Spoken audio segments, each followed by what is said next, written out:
Julia. Okay. Sir 12 Joseph. Jacob senses Joseph. When they went to Joseph, they entered in accordance with their father's instructions. Although this could not change anything decreed by God, Jacob had a private reason for asking them to do this, for he possessed certain knowledge that we taught him, but most people do not know, back in Egypt. When they entered Joseph's place, he brought his brother closer to him and said, I am your brother. Do not be saddened by their actions. Joseph keeps his brother. When he provided them with their provisions, he placed the drinking cup in his brother's bag. Then an announcer announced, The owners of this caravan are thieves.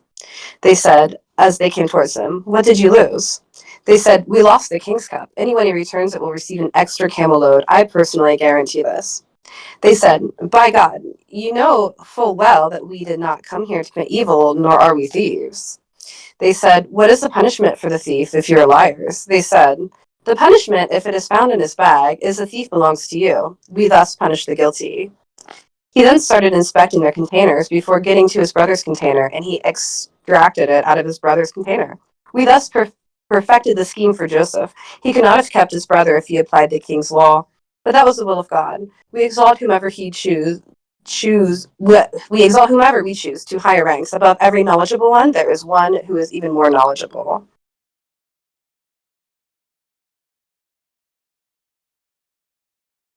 And okay. They said, If he stole, so did a brother of his in the past. Joseph concealed his feelings in himself and did not give them any clue. He said to himself, You are really bad. God is fully aware of your accusations. They said, Oh, you noble one, he has a father who is elderly. Would you take one of us in his place? We see that you are a kind man. He said, God forbid that we should take other than the one whose possession we found our goods. Ooh, sorry, the page jumped. Um, we talk. Oh wait, why did the page jump? They went back to me. Okay, thanks. Whose other would take his place, your kind man? He said, God forbid we should take other than the one whose possessions we found our goods, otherwise we would be unjust. When they despaired of changing his mind, they conferred together. Their eldest said, Do you realize that your father has taken a solemn pledge from you before God? In the past, you lost Joseph. I'm not leaving this place until my father gives me permission, or until God judges for me. He's the best judge. Back in Palestine, go back to your father and tell him, Our father, your son has committed a theft. We know for sure because this is what we have witnessed. This is an unexpected occurrence. The end. Thank you very much. Uh, Interesting. So, first of all, thank you for reading that. Peace be upon you, everyone. We just read from chapter 12, verse 68 through 81. Ophelia, do you have any questions or comments about what you read? I do not. Okay, wonderful.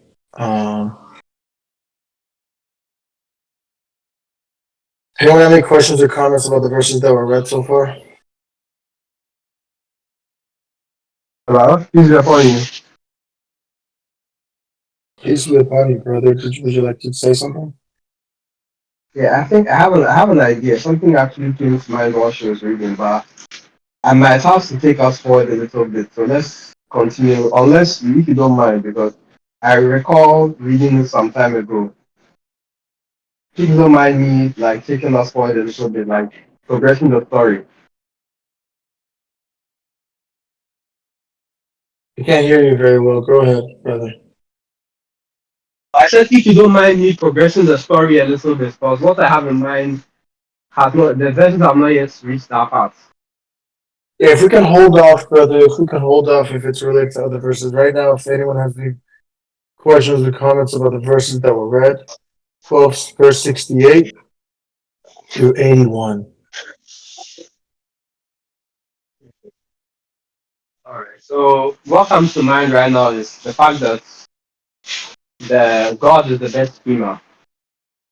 So you make a plan and usually things don't go your way. They end up going God's way after all because God is doing everything. That's basically it. God is the best schemer, God is the best planner, and everything that happens is in accordance with His will. So that's something we as a listener have to accept. Can you hear me? Yes, I can hear you. If you just come closer to your mic, we could hear you better. I'm actually using headphones. I don't know why it's misbehaving. But yeah, so all I was saying was God is the best schemer, and we may plan that something we may make our own plans, just as how Joseph's brothers planned to go and they planned to go and get provisions, and they expected things to go the way they are planned. They didn't expect any trouble, anything bad happens to them. But not knowing it was Joseph that they met, which they also didn't know, and then they had to. His Joseph schemed and took his brother back from them, his younger brother. So the idea is God is the best planner and God is the best schemer. So things may not always go your way, but whatever happens is God's way and it's God's will. So as submitters, we have to be we have to willingly submit. Thank you.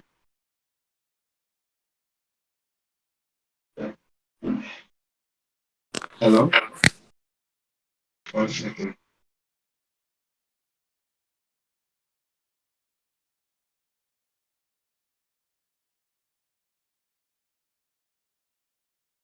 Can you hear me? Yeah, so on, brother. Yeah, that was a great comment. I totally agree with what you said. Thank you. Um,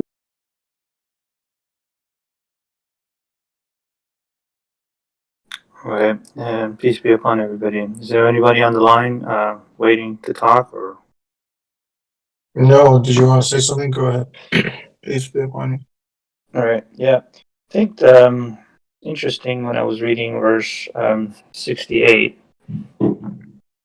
Um, I know a lot of people correlate this with some superstition on their like this is this is evil eye or something. People wanted to be jealous or something to that effect. Maybe they interpret that the reason Jacob asked them to enter in different doors, um, not entering one, was the reason because they didn't want to too much attention. So there's a lot of assumption about the reason behind it. But I think this what's interesting is that the last part of the verse says, "For he possessed certain knowledge that we taught him, but most people do not know." So I think we should understand that the reason for Joseph doing this is God taught him the specific information. Is not because he made an assumption and then went along with that assumption.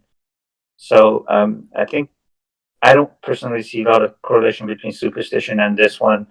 Uh, I believe that we should be careful.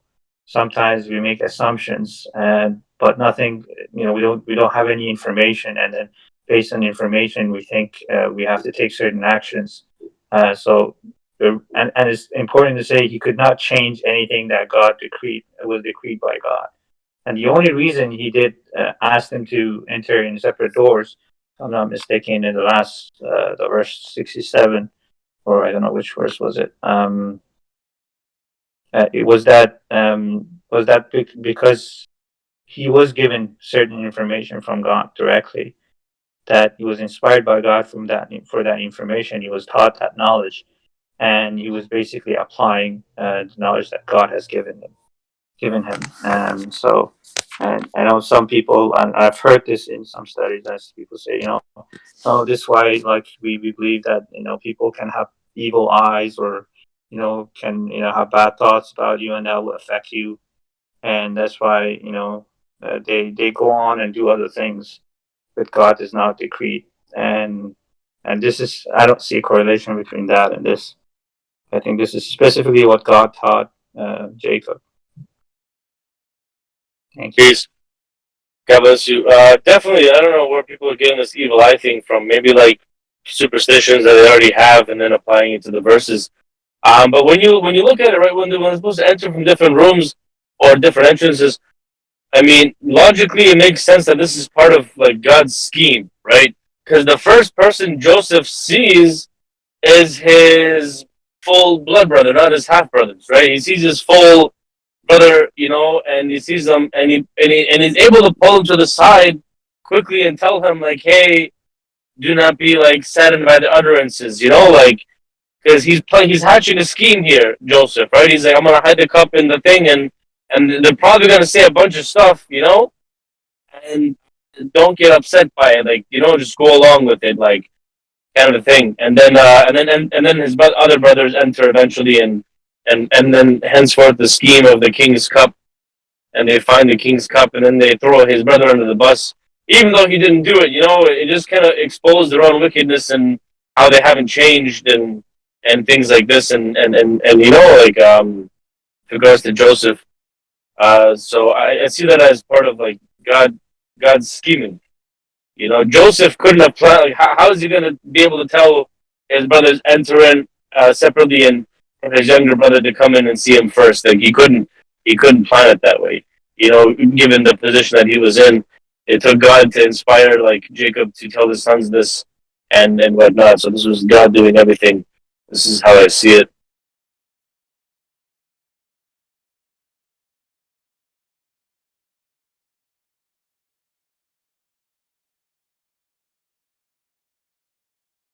Upon you, brothers and sisters, mashallah, yeah, that is my understanding as well. I wanted to expand a little bit on this. So this is actually, I think, an important piece that how, and it's just amazing. This story is so amazing, and the ways that we see how God controls everything to make happen what He wills, and it's a real blessing for Joseph and his brother.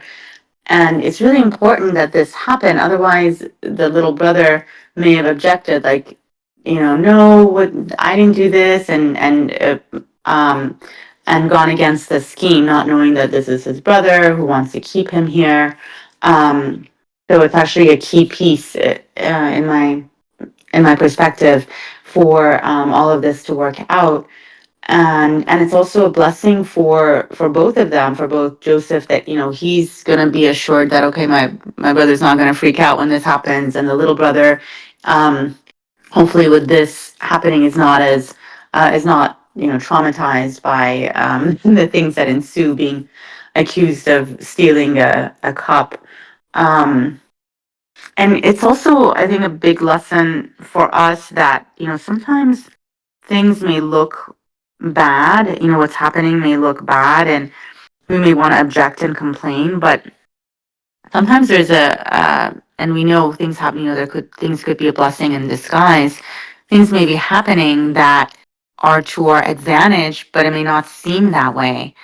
So if we can remember, mashallah, like it was said, like God is running everything, be able to kind of step back and see that there may be a big picture, there may be something that we don't know, and God can use that for our own good, then we really end up benefiting and don't, push away something good that God may be wanting to give us or bless us with.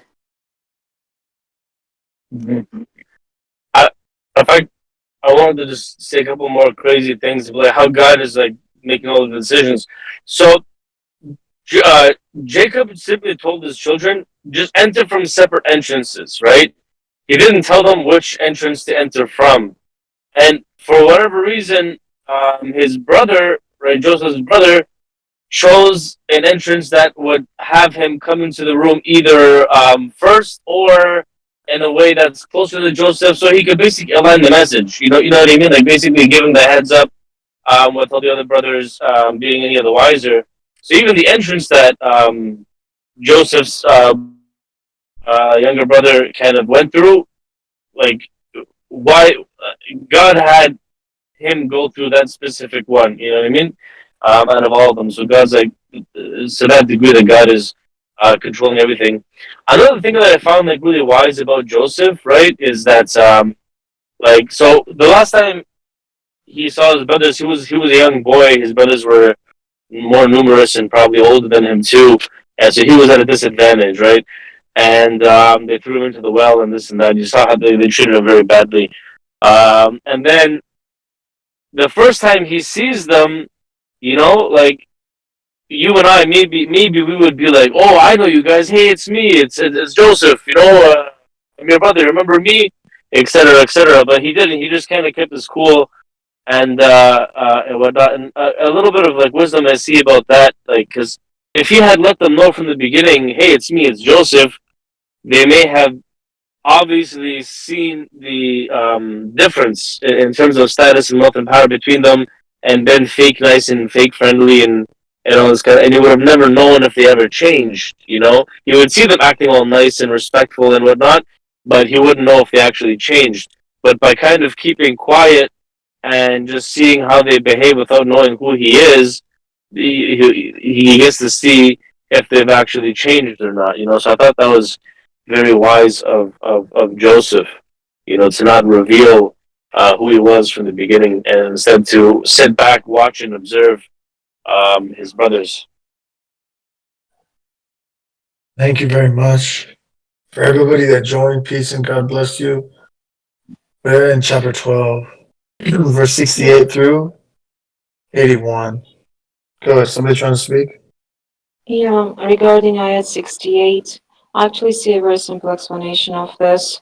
So, yes, it does mention a superstition that cannot avail anyone against Allah's will. So, it shows that superstitions are not helpful, whether most of the time or at all, and they do nothing against what Allah decrees. But at the same time, it shows that Jacob, as a father, had a desire to protect his children in any way possible, and he felt compelled to give them advice of some sort, uh, to his best knowledge, to whatever he was feeling like, because this ayat shows that he indeed was feeling something. He was feeling that they could lose one of them, or something else otherwise bad would have happened. So he felt something was wrong. He had that gut feeling. He tried his best to give advice according to that. The fact is that it cannot avail anyone superstitions or secret knowledge or gut feeling against whatever Allah wills. And also um, regarding the next ayat 69, how Joseph brought his brother closer to him. Well, he had a plan. That's why he summoned them that way with him. But also, he could not reveal his identity at that time, so to speak. The reason, as I see it, is that they would definitely be shocked. They would be, well, crying and repenting and seeing all that they'd done under their hands. This is not something that he could do to them, especially he could not risk doing that in the absence of his father, because he'd already forgiven them. So it says, fear not whatever they do, but, well, fear Allah and nothing's going to happen. Fear Allah and trust me. That's how I see this abstract. Thank you very much. Brother Douglas, did you want to add something? Yes. Assalamu alaikum, everyone. Verse 81. Even though we haven't read 82, it includes 82. Joseph's elder brother, the eldest brother, as we see here, tells them to go back and tell their father that Joseph committed a theft. And they say, we are certain about it. We are sure because this is something that we have witnessed, right? The truth of the matter is that they did not witness Joseph committing a theft. What they were aware of is that a cup was found in the bag. And as verse 82 points out, apparently for all of those present, the community, etc., the caravan, it had all the appearances and indications that Joseph possibly stole the cup. But I see this as a lesson and a teaching here. When it says, our father, your son, has committed a theft, we know for sure because this is what we have witnessed. And to me, this is also a caution to be very careful, because you may claim to have witnessed or seen something, but you really don't have the information. Or it seems that everyone around you believes X happened, but in fact, that exactly is not what took place. And this reminds me of the verse in the Quran where God says, when any information is brought to you, examine it. And I just find this very interesting that the brothers go back to Jacob and tell him that they are certain that Joseph committed a theft, and clearly he did not commit a theft. So here we see what happens to us when we are going on mere appearances and we really don't have ample information. Thank you. Peace be upon you, Brother Douglas. That's some really good insight, actually. Because here's the thing: if any one of us was in that situation, and we didn't know the scheme that was going on, hey, the king's cup is missing. Oh, it's in his bag. Aren't your mind would automatically go towards, oh man, he stole it. You know what I mean? But the reality, the objective truth is, he never stole it. Something else was going on. But it's funny how the human mind will automatically go towards that. And you're right. It is a good lesson. It's okay. Before we like imagine we were the judge or the juror, and then this evidence presented to us, we'd probably say, yeah, he's guilty. They found it in his cup. Blah blah blah, kind of a thing. I think somebody has their mic unmuted. But it just goes to show that even though the evidence and people may be looking at it, it's not always necessarily that case. Um, which is now making me think back to David. Even though like he's probably thinking the same thing. Maybe there's something I'm unaware about. Like God, if I made the wrong decision, like please forgive me and things like this. But that's pretty good insight, brother. God bless you.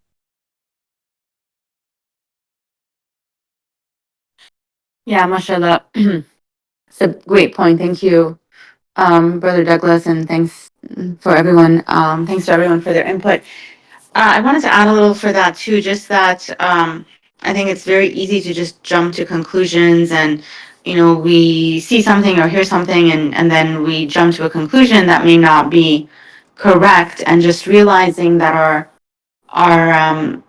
our vision, our knowledge, what we know, what we're able to see is limited, and so to kind of be careful, because sometimes it may not matter so much for other people, but especially if we are in a position where if we jump to a conclusion, others and then act on that. And that's the other thing is, there was some things that, may be hard to verify everything, but I think a good approach, as a reminder for myself as well, is okay, I need to either, if this is something important, I need to either verify it, or if it's not important, I need to let it go and not have it in my mind that, this definitely happened. Um, and then, wanting to be careful if we're going to be acting on a piece of information where other people may be affected, so that we don't commit injustice, God forbid. May God help us. Thanks.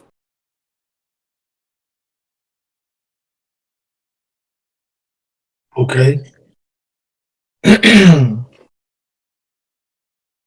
Any other questions or comments with the verses that were read? I think I just want to build off what Brother Douglas is saying, because honestly, I found that really profound.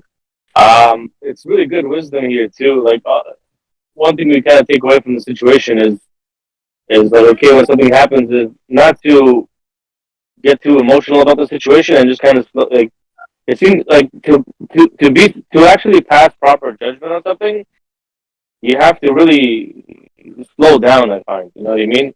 Because yeah, their brothers just quickly threw him under the bus, and part of it was due to bias too, right? Because from what I understand, like they had two different mothers, right? Joseph and his brother was from one mother, and they were from another mother. And they had this bias. They were quick to condemn him because they didn't like him already. You know what I mean? They didn't really like Joseph and his younger brother. And I think the reason why Joseph wanted to take his brother from them and keep them from them, because he didn't want the same thing happening to his younger brother that they did to him. You know what I mean? So he wanted to keep him to himself to make sure he's safe before he revealed who he is and all this kind of stuff. Because if they were to go back and know who he was, maybe they would have more ill feelings or hatred towards the younger brother. You know what I mean? And cook and concoct another scheme against his younger brother as well. Who knows? I mean, they did it to Joseph. You know what I mean? So, uh, yeah.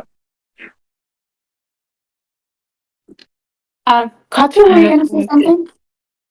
Yeah, I have something to add. There are two themes that I see recurring in this surahs we've read so far. One of them is things are not what they seem, as in the case of the woman who tried to seduce Joseph and the evidence that she had with the shirt and um, what his father was feeling and telling to do, as well as how Joseph and Benjamin's brothers verified that Benjamin was a thief, and all of that, as well as the other theme, the faultiness of the human judgment, even in case of those in authority, as in the case of the seduction or the theft or whatever, as what happened in the prison as well, while Joseph was in prison with his inmates. So these are the things that I see here, and we will actually see more of that. And it did start with an illusion, with a dream, and with the interpretation, and with the fact that what you see is not always what the facts are, the reality is, as well as that only Allah is knowledgeable, and there is no human whose knowledge or intuition can compare.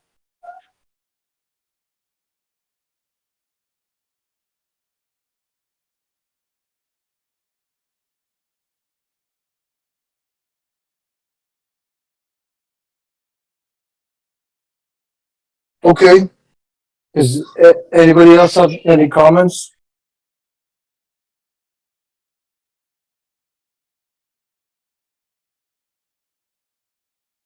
So, okay, if there's no more comments, we can continue reading from verse I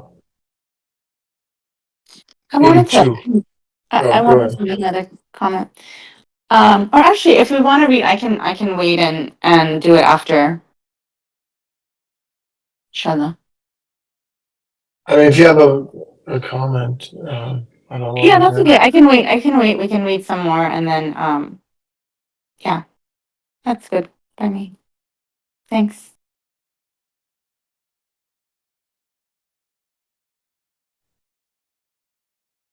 Okay, do we have a volunteer to read? Be someone who doesn't make comments. Is anyone that doesn't make much comments like to read? Hisham, are you up for? Oh, I see Julius. Julius, welcome. Would you like to read? If you're available, or Hisham, or anyone else who doesn't make much comments? Mila? I can read if nobody's gonna volunteer. I don't mind either. It's either way. Praise God. We have some volunteers. Ophelia, was that you? It was. How about you read since I read the first one? Yeah, that sounds good to me. I just closed my book, and I think we're gonna read on any further, but so Okay. we're at 81 or 82 now. Yeah, if you can, yeah, so from 82 through a good chunk there. 82 through 98. I'm gonna put that in the chat going. 83 to 90. I'm gonna load all of it with the footnotes. Okay, it's all in the chat right now. Go ahead. Okay, hold on.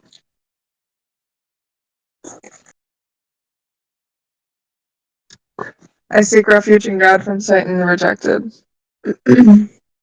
82. You may ask the community where we were and the caravan that came back with us. We are telling the truth. He said, indeed, you have conspired to carry out a certain scheme. Quiet patience is my only recourse. May God bring them all back to me. He is omniscient, most wise. Am I saying that right? Omniscient? Yeah, omniscient is correct. Okay. He turned away from them, saying, I am grieving over Joseph. His eyes turned white from grieving so much. He was truly sad. They said, by God, you will keep on grieving over Joseph until you become ill or until you die. He said, I simply complain to God about my dilemma and grief, for I know from God what you do not know. O my sons, go fetch Joseph and his brother, and never despair of God's grace. None despairs of God's grace except the disbelieving people. Israel goes to Egypt. When they entered Joseph's quarters, they said, O you noble one, we have suffered a lot of hardship along with our family, and we have brought inferior goods. But we hope that you will give us full measure and be charitable to us. God rewards the charitable. He said, do you recall what you did to Joseph and his brother when you were ignorant? They said, you must be Joseph. He said, I am Joseph, and here is my brother. God has blessed us. That is because if one leads a righteous life and steadfastly perseveres, God never fails to reward the righteous. They said, by God, God has truly preferred you over us. We were definitely wrong. He said, there is no blame upon you today. May God forgive you. Of all the merciful ones, he is the most merciful. Take this shirt of mine. When you throw it on my father's face, his provisions will be restored. Bring your whole family and come back to me. Even before the caravan arrived, their father said, I can sense the smell of Joseph. Will someone enlighten me? They said, by God, you are still in your old confusion. When the bearer of good news arrived, he threw the shirt on his face, whereupon his vision was restored. He said, did I not tell you that I knew from God what you did not know? They said, our Father, pray for our forgiveness. We were wrong indeed. He said, I will implore my Lord to forgive you. He is the forgiver, most merciful. That's where you wanted me to stop, right? Yeah, thank you so much. So Yeah, then Brandy. Yeah, go ahead, I do Brandy. You have have a a question or question. comment? Yeah, please go Yeah. ahead. So, so God revealed to Joseph's father, um, I guess something, right? Where I guess maybe he knew he would be reunited with Joseph or something. Did I read that correctly? Because he said that by God he knew something that, or was that Joseph? I believe his father knew it, that he would be reunited with with Joseph. So was his sadness just that because maybe because he knew Joseph was still out there, and he just wanted to be reunited with him? I think that's a very good question. Perhaps, this is one of those things that I have an understanding from it. Probably because it was so long. The fact that the wait, and he didn't know when, perhaps, and he was you had to deal with the his other sons that were um, behaving in a way that did not help. So I think maybe combination of those.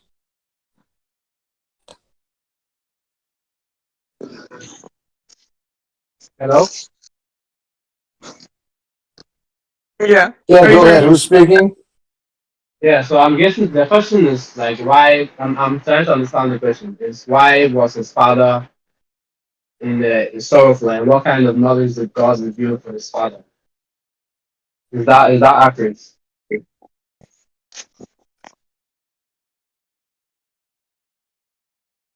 Yeah, Hello? I think yes, and I think our follow-up question was that why was he grieving if he knew that I was thinking. he's going to be united with his son? Well, okay, so in my opinion, right, this goes back to when his father had a dream about Joseph. So although what I understand is that although his father knew that Joseph, God had a plan for Joseph, he didn't really know exactly what was going on. Because if anything, I feel like the grief was still valid because Joseph was in jail, he was seduced, a lot of crazy things, bad like things that could be unfortunate things happened to Joseph. And his father had no idea what was going on. So basically he was grieving because he didn't know where Joseph was, what he was up to, but he knew God assured him. This is what I understand. That God assured him that Joseph is fine, everything is fine. That although he was grieving and he was complaining to God, um,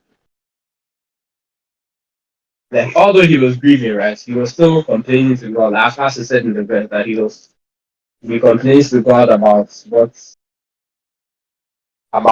his dilemma. So the idea is he didn't know exactly what was happening to Joseph. And he cared about Joseph so much that he just felt a bit sorrowful that he had to be um his son was taken away from him, his beloved son. But at the end of the day, he knew that he was going to be reunited.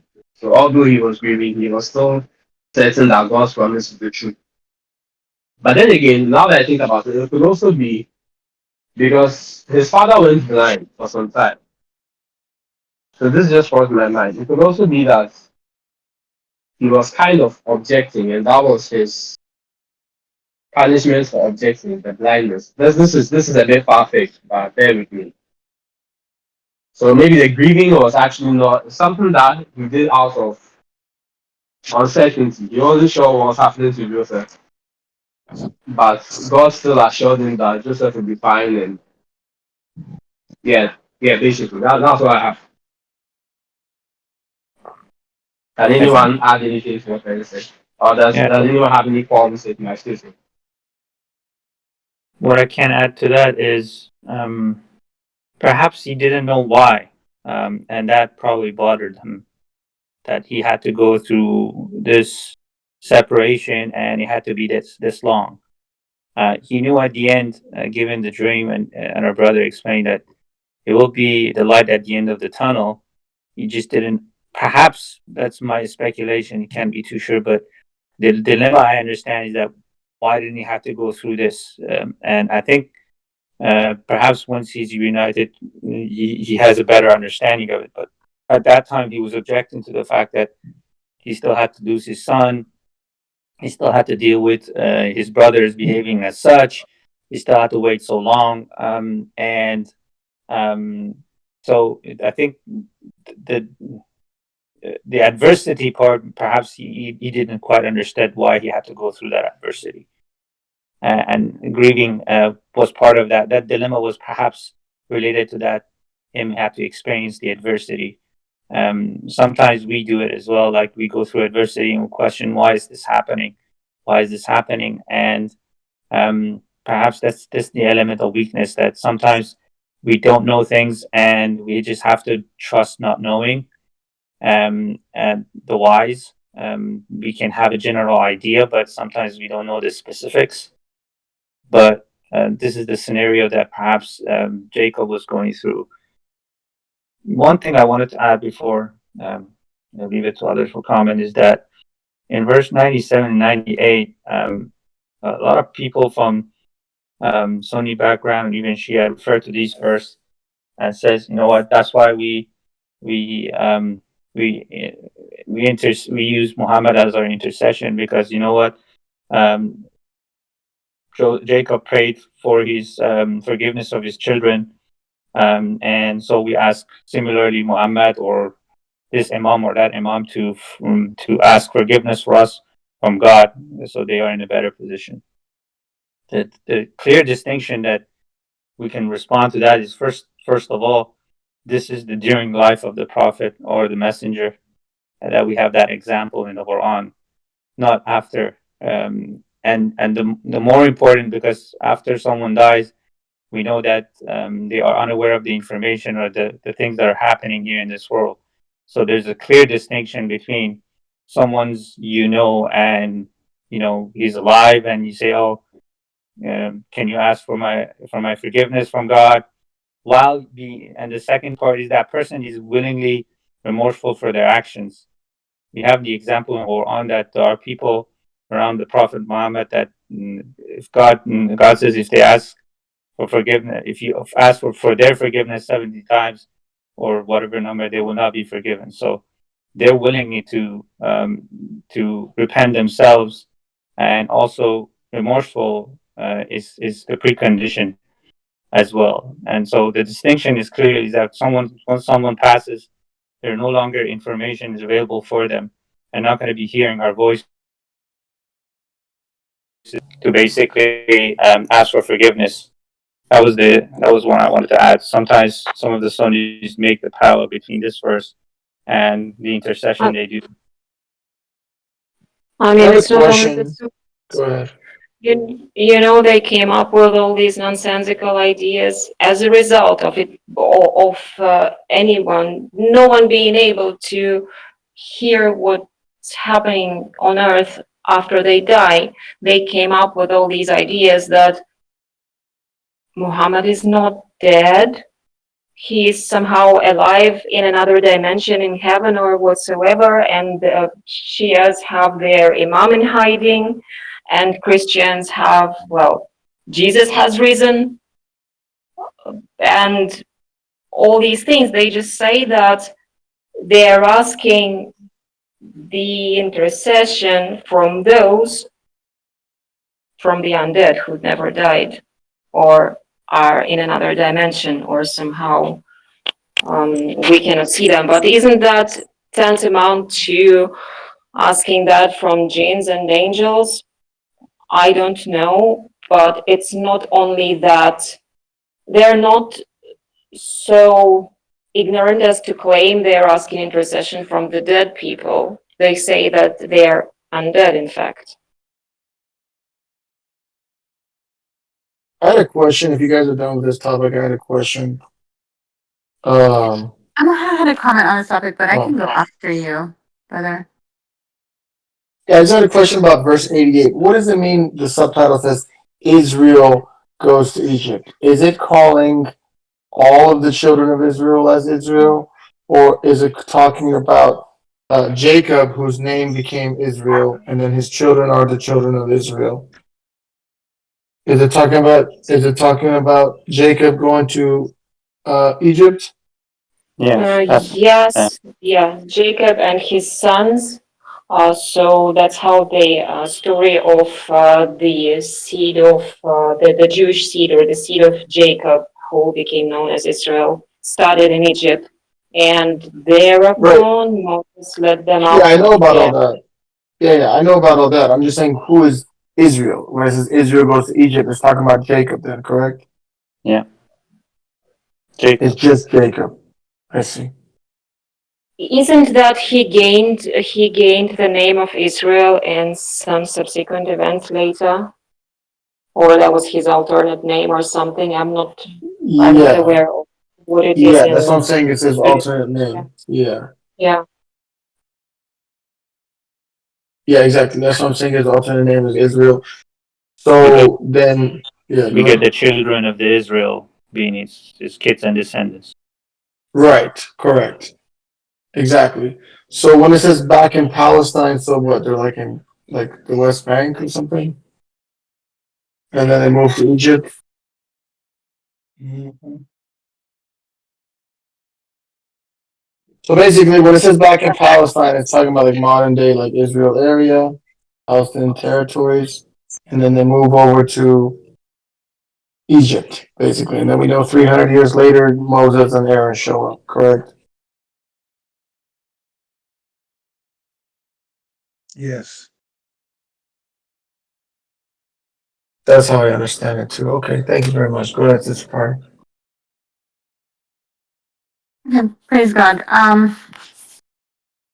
Yeah, that's my understanding as well, that the Israel refers to Jacob, and then the Bani Israel are his kids and descendants, mashallah. And yeah, and the footnote for 93 also clarifies that this marks the beginning of the children of Israel in Egypt. Moses led them out of Egypt a few centuries later. So that information. What I was gonna say on the topic of sorry, I'm like for a moment. What was the topic we were discussing just before the uh Navid's comments? Oh yeah, the intercession issue. Yeah. Um so I think I wanted to add also that here the sons themselves they're and so they are believers.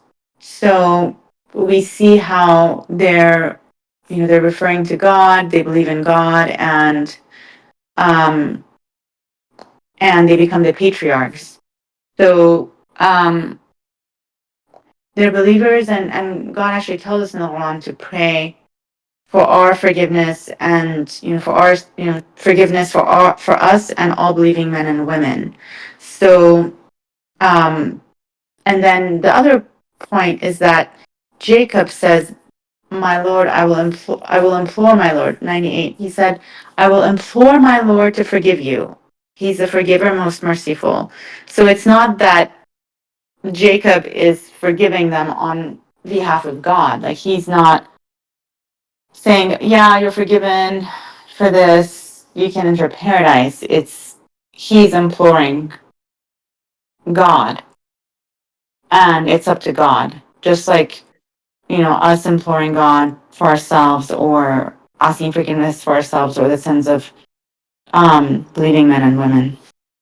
So I wanted to add that. I hope that helps. I think it's an important point. Thanks. I mean, Not this only topic is that, but important. yes, not only that, but also even if the human against whom you transgressed has indeed forgiven you, it does not mean that Allah has. And that's an important distinction to make, yeah. So taking, bringing in apologies to someone and asking for forgiveness from the one you did wrong against is not enough. You have to ask forgiveness from Allah. That's what it says. That's how I see it.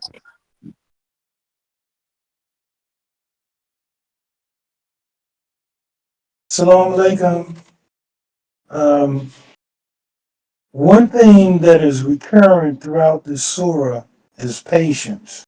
And in verse 83, we have the example where Jacob says, "Quiet patience is my only recourse."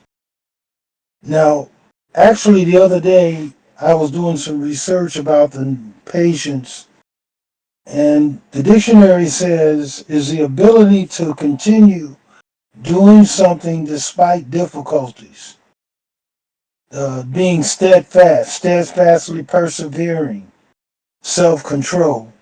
So we find in verse 83, despite the fact that Jacob knows that his sons have been engaged in this conspiracy and he is experiencing this difficulty, etc., the translation says, a quiet patience. This isn't passivity. This is Jacob's knowledge that God gave him and his understanding that God controls all things. Now, if we go to verse 90, We see in verse 90 it says, the brothers discovered that that's Joseph, and Joseph replies to them, and he points out to them that is because if one leads a righteous life and steadfastly perseveres, God never fails to reward the righteous. One of the things that I like to share is that the phrase steadfastly perseveres in verse 90 and the phrase quiet patience in verse 83, they come from the same root, sabr, a sabara, of patience in Arabic. They come from the same root. So patience includes the ability to steadfastly persevere, to continue on a course, a righteous course, no matter what the circumstances. And we see both this in the case of Joseph, and we see it in the case of Jacob. The other comment that I like to share is related to verse 85, where the sons are admonishing their father Joseph and suggesting that if he keeps on grieving, he will become ill. A week or so ago, I communicated with Brother Navi, and he gave some material to Sister Fari about today we know that excessive grief and depression can lead to organic illness. It can actually lead to disease. It can impact negatively the immune system. Excessive grief, chronic grief, depression. And this is what God is revealing to us in the Quran in verse 85. Thank you. God bless you, brother. Thank you so much.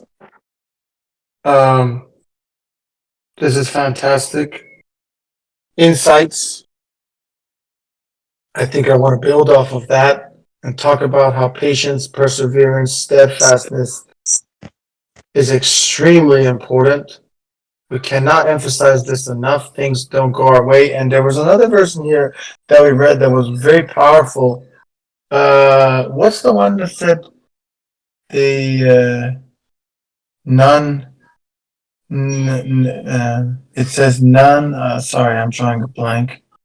Despairs of good. None despairs Of the right, I know none. I know God's the one. grace. I know the one you're referring to. Yeah. Yeah, there's multiple ones in the Quran of this that I thought. 87. Yeah, that was verse 87, correct. 1287, it says, never despair of God's grace, none despairs of God's grace except the disbelieving people. 1556 says, none despairs of his Lord's mercy except the strayers. 3953 says, never despair of God's mercy. So how can we unpack that? What does that mean? What does that mean to despair of God's grace? Navid, but do you remember that Iblis, the Shaitan's name, the Satan's name, comes from the root balasa, and it literally means despair or remain in grief. So Iblis is literally the one who despaired in God's grace, knowledge, or mercy, and who despaired against God's will. So that's the reference, hence the reference to disbelievers and those who are astray. May I add to what you're saying, Yes, sister? please go. Despair also conjures up hopelessness,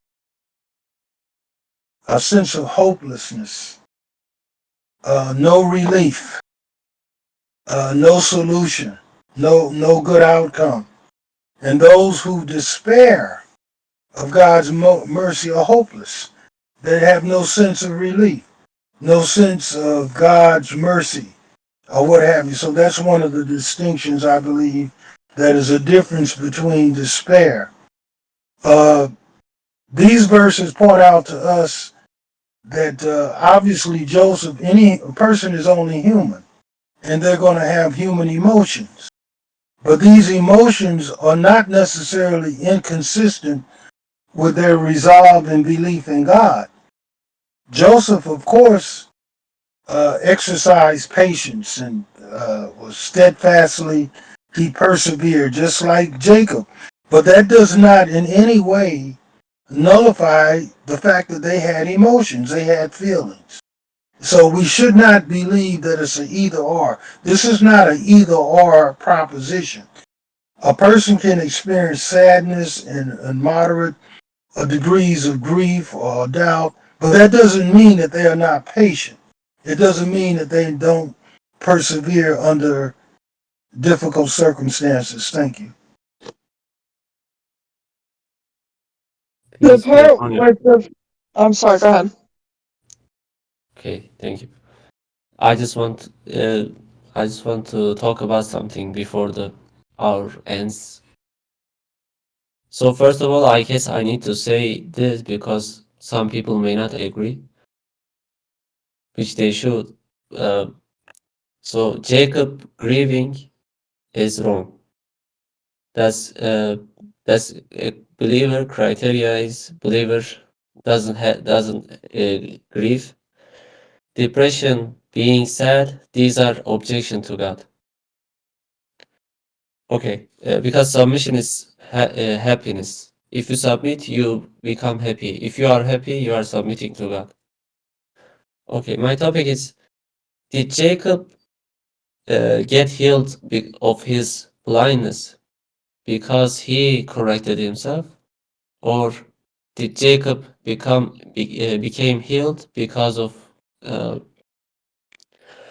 Joseph met his brothers and he said them go to him? Well, obviously, probably because Jacob corrected himself.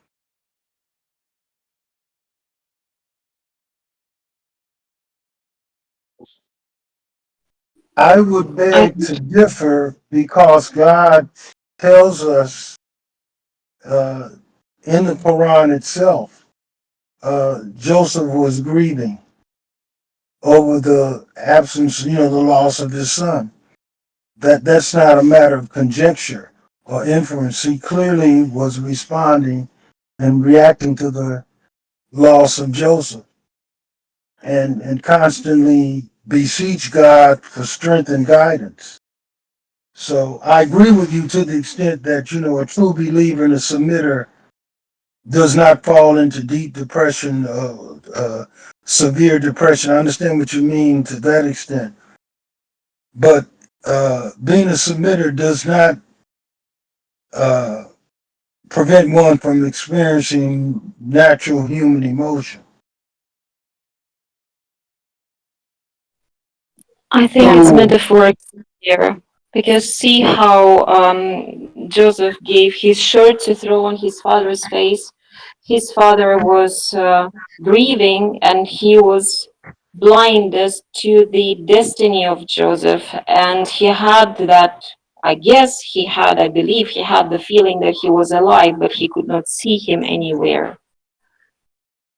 And that kind of a blindness he experienced with old age. And, not just like blind from grief or with grief, but also as to the whereabouts and the destiny and what happened, because he knew something was wrong, something was fishy in that story. And that is how he restored his vision immediately upon knowing that he was alive. If I may add to what you're saying, and this points out the relationship between beliefs and emotions. It points out the relationship between belief and the experience of emotion. As soon as the shirt was thrown over Jacob's face, he was relieved of his despondency and grief. His thoughts changed. He immediately knew there was relief. He immediately knew that God had completed his mercy, so he was relieved of the grief. That's an actual confirmation of what we understand now as a relationship between belief and the certain experiences of emotion. That's an amazing insight. Yes, it is. There definitely is a connection between belief and emotions, and it's not always proportional. And it's something that I actually want to look into. Thank you. I just think I wanted to go back to the despairing. It says that never despair of God's grace. None despairs of God's grace except the disbelieving people. So we should not be despaired. This means that I should not be sad. Should not be sad, should not despair, should not um, regret.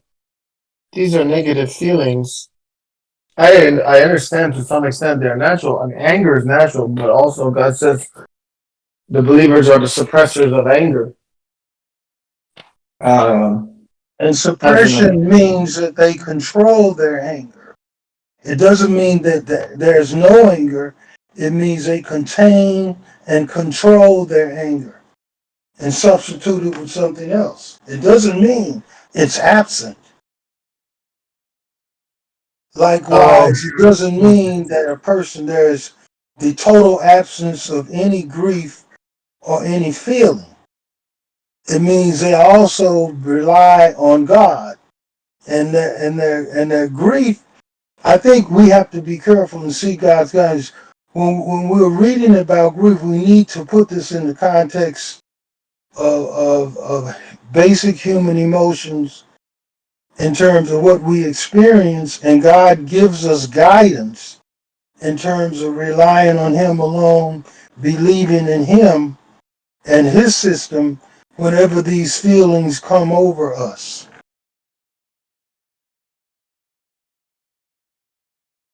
I think I understand. I agree almost fully with what was said. I guess for me, it's just um,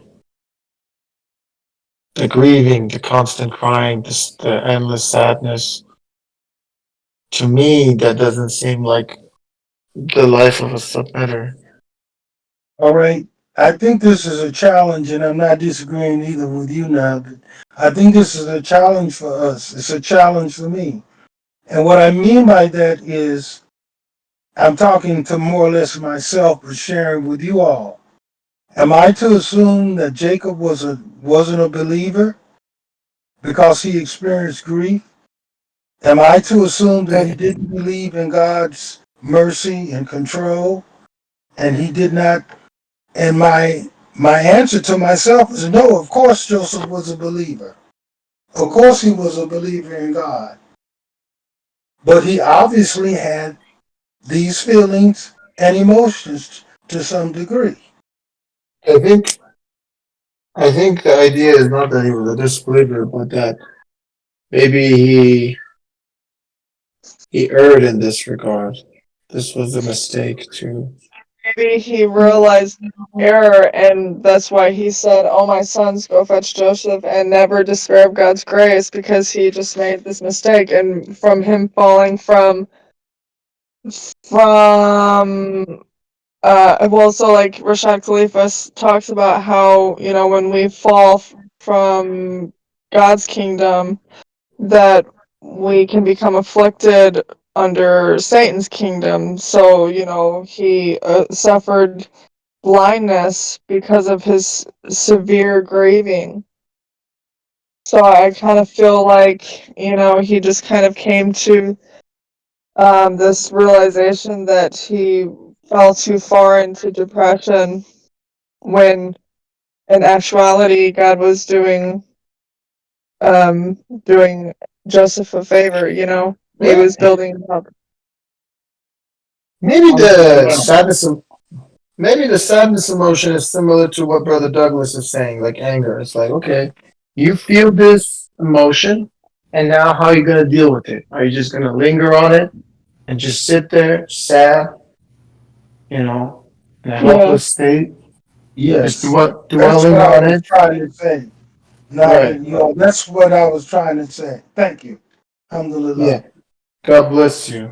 And I think the believer is optimistic, right? Because Yeah, the believer recognizes God's promises are true. They're yeah, law. So then we have to ask ourselves, okay, how do I fulfill the commandments to get closer to God? Because the alternative is chaos. As submitters, we don't believe in chaos, right?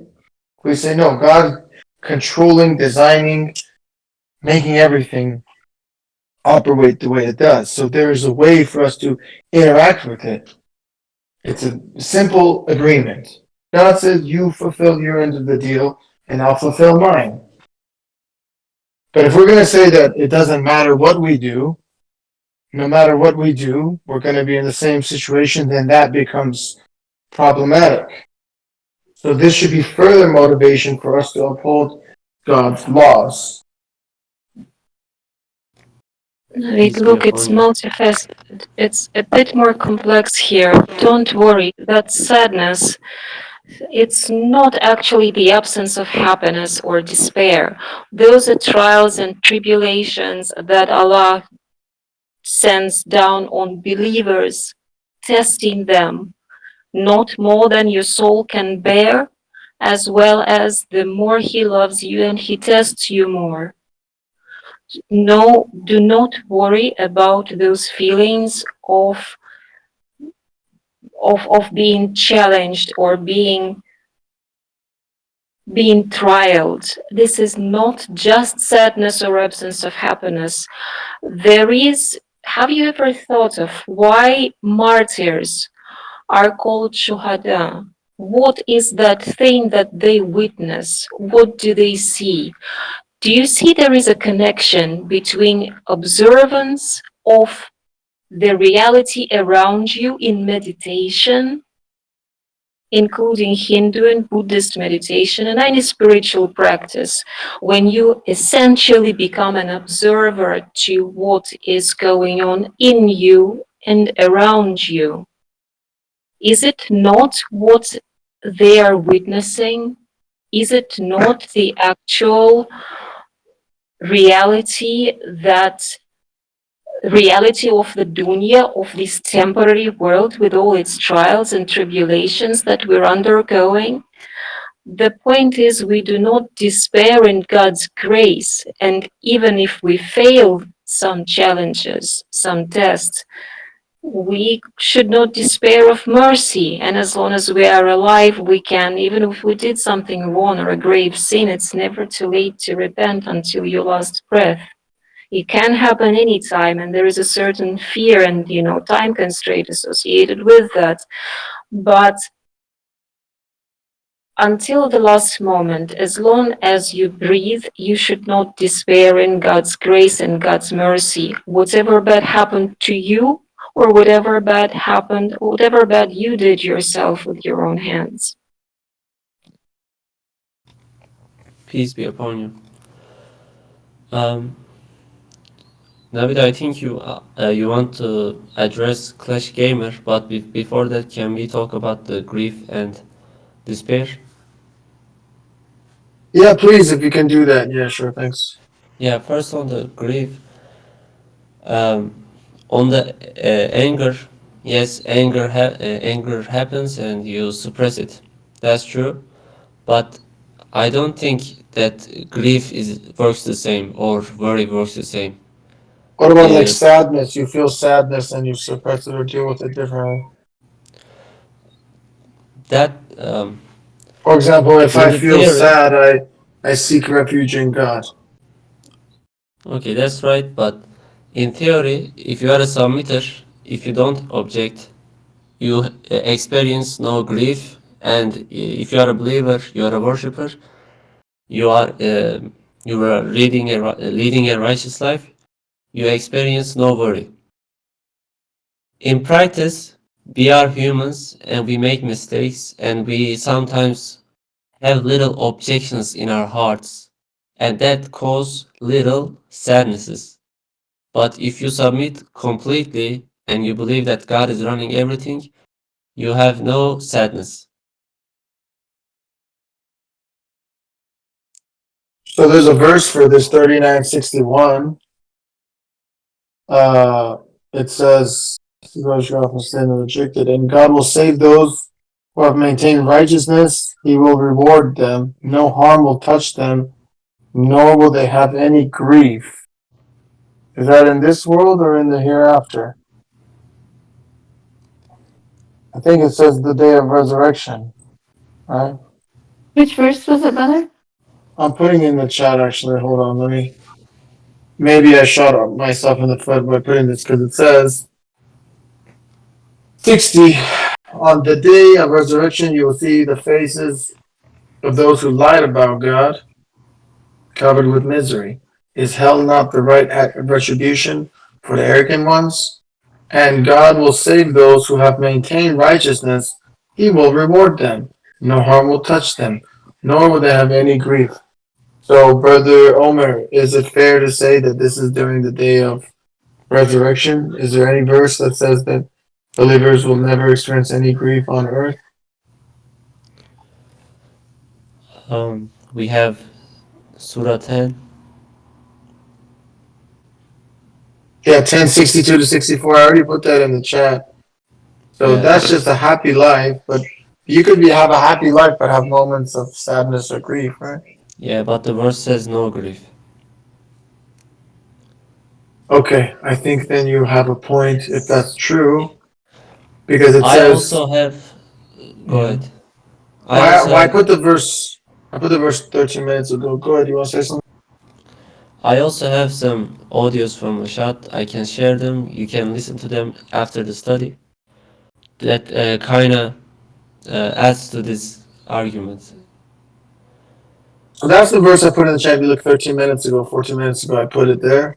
Yeah, I saw that, but Ha- oh, you happiness mean in Surah now. 10? He's yeah, 1062 because the subtitle also says happiness now and forever. Absolutely, God's allies will have nothing to fear, nor will they grieve. They are those who believe and lead a righteous life. For them, joy and happiness in this world as well as in the hereafter. This is God's unchangeable law, such is the greatest triumph. Yeah. Also, we are Uh, commanded to be. Sorry, I interrupted you. yeah, go ahead. We are also commanded to be the utmost submitter, and utmost submitter never complains. Utmost submitter accepts everything that God gives to him cheerfully, and utmost submitter has no problems. And that's Mm. something we are commanded to be.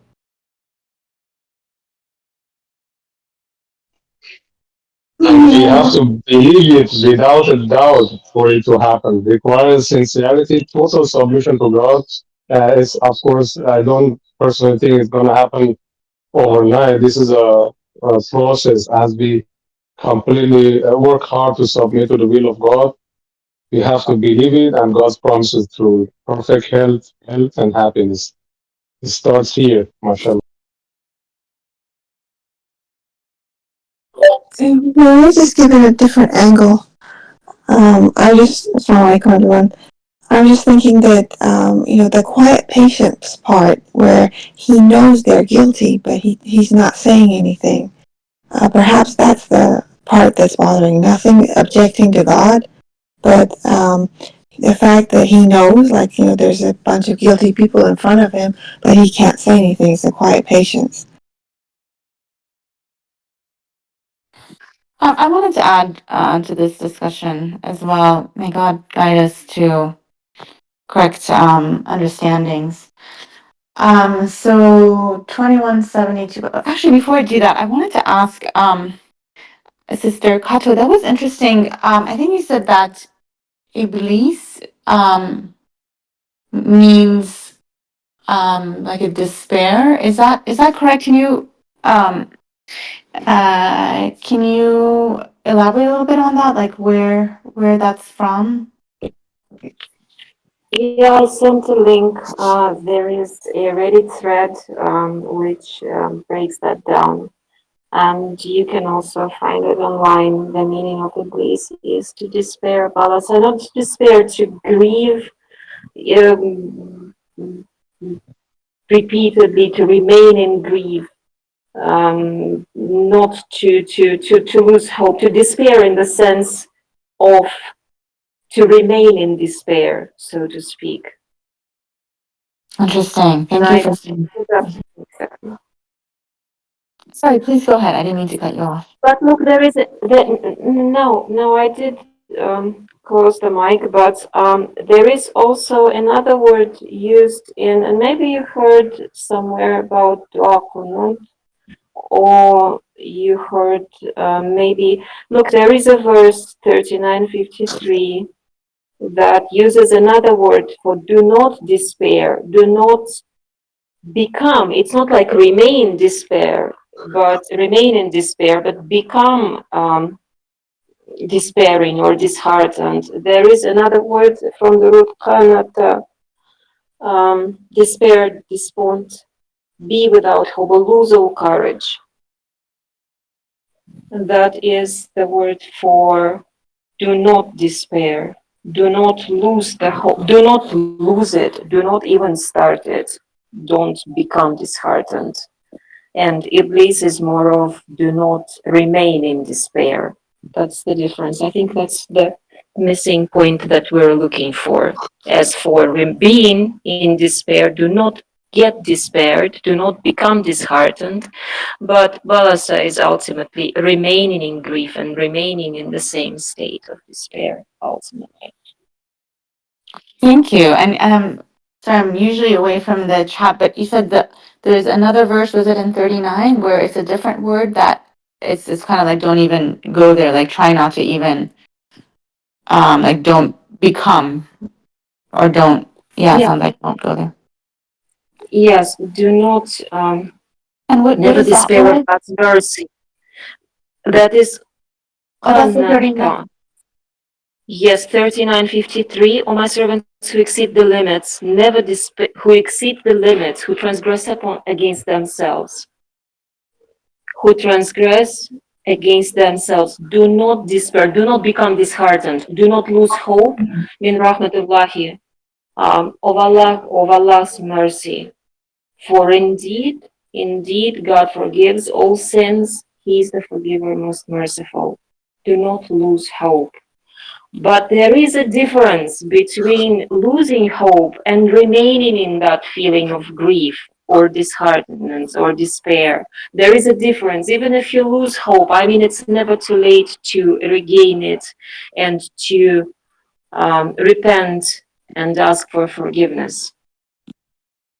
Yes, mashallah. And I think that's an important point is as humans, we, a lot of thoughts, a lot of emotions may come, but it's important what we do with them, mashallah, as it was pointed out earlier. And so it's really important to not harbor, that we do our part to not harbor negative thoughts and emotions. And I've noticed like, if something comes and I'm able to just kind of become aware, see it and address it, it doesn't have, it seems like, at least from what I can tell, it doesn't have the negative effect. Versus if I dwell in it and harbor it and continue on that path, then I can start to see the negative effects of it. And what's the Arabic in the 3953, Gato?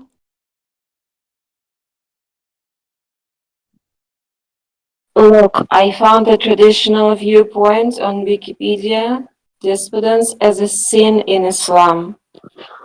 That word that Assalamu uses alaikum, the brothers. Alaikum salam. I'm new here. I wanna learn some stuff, and I maybe have some questions if you guys can help, but you guys can continue. Peace be upon you, welcome. Yes, we're discussing a passage from Surah Joseph. It's been posted in the chat. Right And now. I've been waiting to address I can Clash. see that. Yes, thank Yeah, you. thank you. I've been waiting to address Clash Gamers question from 30 minutes ago. Can we? I Yeah, don't know I when can we're I can ready. comment. I can comment after that. I hadn't really finished my comment, but that's okay. I can go later. Um, you can finish your comment first, I guess. Okay, thank you. Yeah, so my understanding, I wanted to share this on this issue of the Jacob and the emotion. So we have in Surah 21 verse 72, 21:72, and we granted him Isaac and Jacob as a gift, and we made them both righteous. So God tells us in the Quran that Jacob was righteous. We know he was a prophet. So God gives us this very powerful example of someone that he tells us was righteous, that he tells us is a prophet, and we see how he does dwell in grief. And in 84 he says, I'm grieving over Joseph. And God tells us his eyes turned white from grieving so much. Um, and then in 86, um, I simply complained to God about my dilemma and grief, for I know from God what you do not know. And then in 87, he's telling his sons, go fetch Joseph and his brother and never despair of God's grace. None despairs of God's grace except the disbelieving people. So he knows all this. He's at that point, he's still grieving. He says, I'm grieving over Joseph. And then he says, go fetch Joseph and his brother and never despair of God's grace. So how do we put all this together? How do we make sense of all this? My understanding at this time is that the emotions can be a test.